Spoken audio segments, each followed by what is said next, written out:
Okay, so we've covered all the new equipment and the new technology that we have with COBRA, but you guys aren't stopping there with the technology. You're also introducing some new technology in your footwear, which is the disc technology. How's that working, and what's that going to bring to the footwear side of things? Yeah, well, it's again going back to kind of last year. Last year we launched the Titan Tour Ignite golf shoes. That was a brand new golf shoe that we launched, which brought into effect the new Ignite foam, which is kind of an energy return foam, which we got from our running silos within big brand PUMA. We brought that into golf. Obviously, that's a comfort story. We had a brand new last as well on the footwear, and that's actually given us a much more comfortable shoe overall. And that was obviously out in a lace version. In 2017, obviously, we've launched disc. And the idea behind that is to give kind of consumers the choice now. So we've got this whole marketing message of play your way. And it's giving the consumer the choice then of which preference they have. Do they want to use lace or do they want to use disc? Typically in the market, dial technology is kind of more expensive.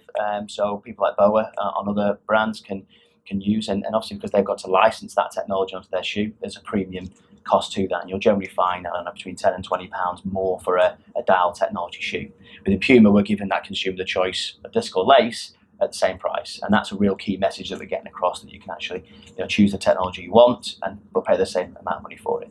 Okay, and with the apparel as well on Puma, I know you're very keen to help the Green Grass Pro and to work with the Green Grass Pro with the merchandising of the products. Just how are you hoping to do that?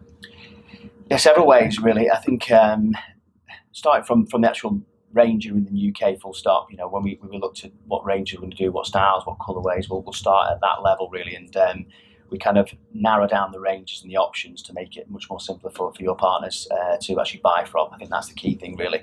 There is a lot of product, there's a lot of styles, there's lots of different directions you can take that in, and it's difficult in an hour or two meeting within a pro shop to actually kind of finalise that and make that look as good as you can from that element. So first thing we do is split the whole range into kind of two main kind of grounded colour stories. So we'll start with a peacoat, or what we class as peacoat, a navy based story, and then we'll do a black based story. And from there you'll have the pants and the top that relate to those, and then we'll have colour pops within each one.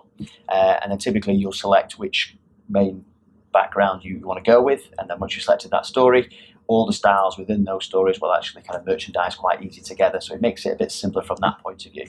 And then following on from that, we'll create key products or key lines, key styles that we think should be featured in the range, whether that be a marketed style, whether that be a style that Ricky might wear on tour, and we'll narrow those down as well so you can highlight them. And again, it's really based on the size and space in the pro shop that the guys have got. Once they've worked out that space, we can tailor a pack specific to them and really help them merchandise it much easier. It's much simpler to merchandise a product at the buy level than it is actually waiting until it lands in store and trying to merchandise it that way. So that's something we're trying to do, and obviously our sales guys can help within new partners as well in store to try and get that into. I think it's key to kind of just touch on that from a marketing point of view as well. That as the range has progressed over the years, we need to make sure that we're giving the right tools to the guys, so whether that be in-store POS or even taking it back to kind of the renderings that we can show the partners in store how potentially their buy could look. Yeah. It might be that they see that and actually think that's a great starting point, and then work from that and kind of tailor it to the specific shop. So it's key that we make sure that at that point, and then obviously when it drops into store, that we look good and it's all delivered kind of in one piece. Perfect. And I hear you're bringing out some pant programs as well with the trousers. Can you tell us a little bit about that? Well, it stems from the whole play away. So you can take it from the King irons. We're saying here's our King F79. You can play it in either variable length, you can play it in one length. The disc technology with the footwear, you can either try it with a lace shoe or you can try it with a disc shoe. And same within the clothing range as well. So within the pant program, we've got several different styles. Different fabrics, but we've got ultimately two different fits. So a performance fit, which is more easy through the leg, and then you've got a tailor fit, which is slightly more tapered to the bottom. So again, the idea behind that is to give the consumer the choice of what fit they feel most comfortable in, what they feel they can play better in. And again, from a fashion point of view, if you want to go more stylish, you can actually pick a different type of design, whether that be a more traditional cut or perhaps a six pocket cut, which is more of a jean style look, which perhaps Ricky would wear on tour. So again, it's just giving the golfer and or the consumer the choice within most of our ranges as to which one they feel suits them. And you mentioned Mr. Fowler a couple of times there. We see him sit behind us there with his vibrant colours, his fashion sense, his bright oranges. Puma almost found themselves pigeonholed a little bit as a trendy brand, but I'm sure you're want to get the message across that the brand is far more than that. Yeah, I think it's always been a misconception. I'll say a misconception, probably harsh to say, but going about 10 years ago, we were probably seen as quite a fashion-forward brand. With cardigans, bright buttons.